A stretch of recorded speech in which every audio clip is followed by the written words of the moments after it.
Hello, fellow mech warriors, Mage Leader here.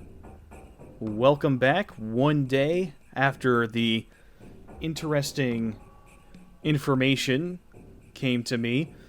I've spent most of the day at work just waiting to get home so that I could talk about this some more. Yesterday, I was still kind of in the speculation phase. What could this be? What's it gonna do? Is this an April Fool's joke, or is this like an actual thing? Those questions have all been answered, and it is so much worse than I was initially thinking it would be. We're gonna get into that.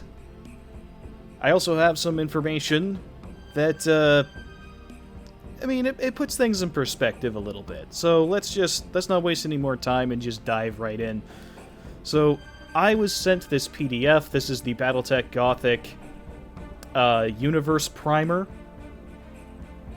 And I wasn't going to show this initially because I was like, if they're selling this product, they might not think good, legally speaking, of me just showing the interior of it. But since then, they have, Catalyst has released this book in PDF form for free via their Facebook page, so they can't complain too hard. I assume they did that to try and get ahead of the leaks and just be like, let's cut our losses and just put it out there for people to see, because the cat's out of the bag. And I've been browsing through this thing, and I've got to say, this isn't great. So not only is this a real product, it's not going to be the only one of its kind. So here's the thing. This project has been in the works for a little while over at Catalyst, along with a few others. So if you go up to the top, you'll notice that it says Battletech Gothic, a Battletech Continuum game. This is... oh, cool, I can highlight it. This is the particular new thing. There are going to be more Battletech Continuum games in the future, with different themes, alternate universes, alternate settings based around Battletech. Battletech is getting a multiverse. Yay! Everybody's favorite. So this was apparently, from what I've seen, was actually shown off at what's called KerenskyCon, which is an exclusive convention for Kickstarter backers above a specific tier. And at this place, they announce upcoming products before they announce it to the general public. I assume that's how Bonsai got access to the information. So it's definitely not an April Fool's joke. They're only doing one box release for this, but they do have others planned. So there's like different themes that they're potentially doing, like anime and other such things. At that same convention, they also announced that the Celestials box has been delayed to next year due to limited resources. Apparently, they took the resources they were using for that and put them into Battletech Aces, which is hilarious to me, because it shows you that, are people struggling so hard to find other players to play Battletech with that you shift priority away from making new content for it and instead make a single-player component for the game so people can actually fucking play it? That's hilarious. But jokes aside, they moved it aside so that they could put out Battletech Aces, and I can't help but wonder, well, if you weren't working on this shit at the same time, is it possible that maybe you could have put out both of those things this year instead of something that literally nobody fucking asked for? That's just your typical Catalyst priority right there. And if there's one thing that Catalyst has always been bad at, and this, I said this in my last video, I'll say it again here, one thing they've always been bad at is managing their own resources. There's a finite amount of developers and writers and artists. They all have to be assigned to different projects, and you can only do so much at a time, in what world where, for one thing, we're still waiting on, like, tons of people are still waiting on fulfillment with the Kickstarter pledges. Mercenaries is still not gone out to everybody. Tons of people are still waiting on what they ordered in the Mercenaries Kickstarter. Some people are still waiting on stuff from the Clan Invasion Kickstarter. The last one. So, you want to tell me that that's something that you can't dedicate enough resources to producing all of the stuff you need to get that squared away, but you have enough time and energy at your company to throw something like this together. And people told me, like, no, this doesn't take priority. Like, this isn't taking priority over the basic Battletech game. Bitch, this is coming out. It doesn't matter what order they decide to do this or what they say they prioritize one thing over another. This is coming out, and those things aren't. This takes priority. This is a priority product because it's actually getting made. And there's a full fucking universe source book here. These things don't just pop up overnight. Somebody has to work on this. A lot. It's not a small thing. It has custom miniatures in it. This is the Urban Mech LEM box on fucking steroids. Because there's, what, 6, 8 custom mechs in this thing? A lot of them. And you're gonna do more of these. Like, that's where we're at here. Good fucking god, look at this shit. Apparently everyone's like an animal person, the mechs are actually alive, and the giant monsters are just another one of the super weapons, basically. It's Battletech with kaiju in it, essentially, which is hilarious because Battletech already has kaiju in it, but yeah, it's fine. It's whatever. Gotta do a 40k ripoff. A bold strategy, to be sure, given how comically litigious Games Workshop is for people who make anything that even remotely looks like their stuff. Ironic, given how much their stuff is pulled from other fictional sources, but, you know, it is what it is. So, I don't know if they will sue over this, but I mean, they've sued over less, I'm pretty sure. So, yeah, bold strategy to be sure. But here we are doing this. But it gets worse.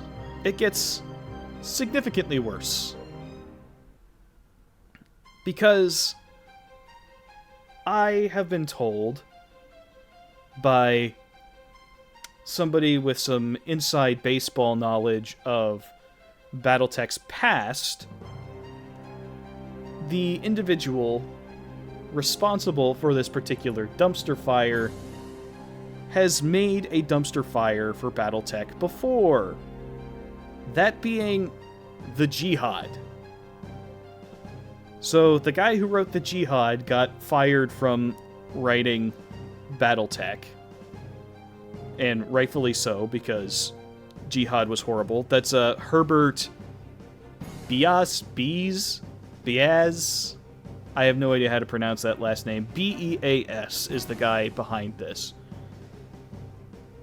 They've brought him back to work on this. This is the guy who took everyone's favorite factions and characters and unceremoniously killed them off with the rocks fall, everyone dies approach of the Dark Age and Jihad era. That person is in charge of this. Which explains why everything here is so silly and nonsensical and makes me want to just fucking gouge my eyes out the more I read through this nonsense. But there's more to it than that, because not only did he write Jihad, he's also, apparently, according to this person, good friends with the individual who stalked Blaine Pardo, got him fired from Catalyst, and then got rewarded for all of this by having his short story published in the Shrapnel magazine. That individual, the person who regularly harasses other Battletech people, the person so toxic that even people on his side of the Battletech debate, as it were, have walked away from him, that guy, apparently good friends with Mr. Herbert here. Because he is similarly aligned with them on a political basis. A very outspoken political person. And so, of course, he's the perfect person to come back and work for Catalyst. Talent be damned. It's all about the loyalty at the end of the day, isn't it?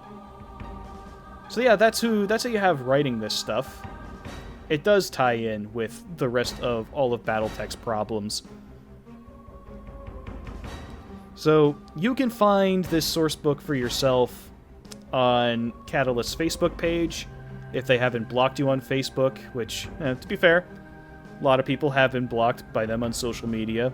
95% of them did not deserve it, but, it is what it is. If you want to find this and read through it for yourself, you absolutely can. Catalyst will let you. Bad idea. I suggest for your own sanity that you don't, but it is there should you so choose. Take a look through some of the artwork here. But everything about this is just so ridiculous to me. The very idea of the spin-offs here, and the fact that they're planning on doing a whole bunch of these.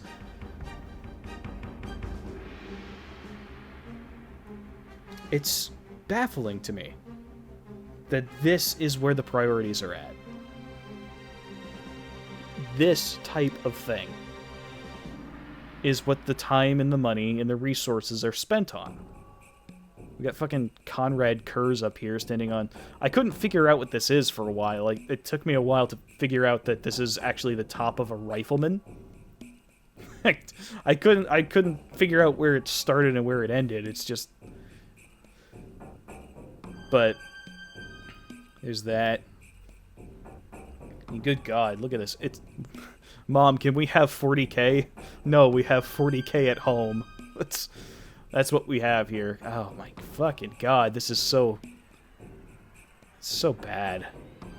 I'm sure there's some people who think this looks really cool, but I'm certainly not one of them. And I would just write this off as being a side project that doesn't appeal to me, except for the fact that it's getting in the way of actual Battletech product coming out. This is directly interfering with things people actually want.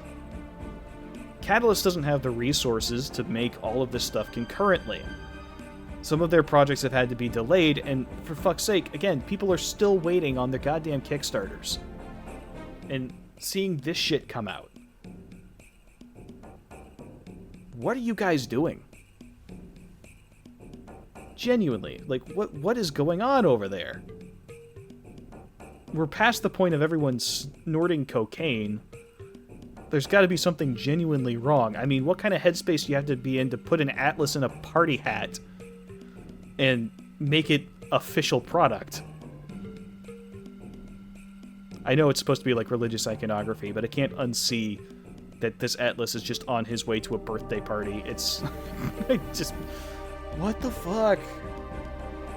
Upside is, at the very least, the art doesn't look AI generated to me anymore. Looks like actual art, so that's good, and has that going for him, which is nice. But yeah, that's the situation with Battletech Gothic. It's worse than we thought. It is interfering with actual Battletech, which is what I desperately hoped it wasn't doing, but it is.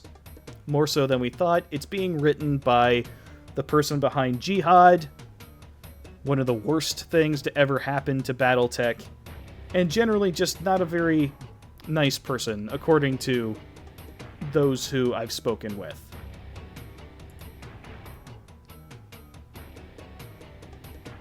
So, that's where we're at. So anyway, if you guys want to buy Battletech Gothic, go for it, I guess. I'm not your dad. It's your money. It's your wallet. But I thought that you should probably know just what you're in for here. That's Catalyst for you. That's what they think of you. You're somebody who will just buy anything with the Battletech name slapped onto it. They don't need to actually focus on the parts people like. They can just do whatever. Call it Battletech and call it a day. And, well, if that's cool to you, well, more power to you. If this looks cool to you, then I guess, who am I to tell you that you're wrong? You're wrong. It looks terrible. But hey, if it looks cool to you, it looks cool to you. What can I say? Other than you're wrong. Oh my god. What a fucking mess. I can't even begin to process. How do you get into this headspace where this looks like a good idea? I don't understand how this looks like a good idea to anybody. But that's where we're at. That's the update. That's all that I have to say about it. So until next time, this is Mage Leader, signing off.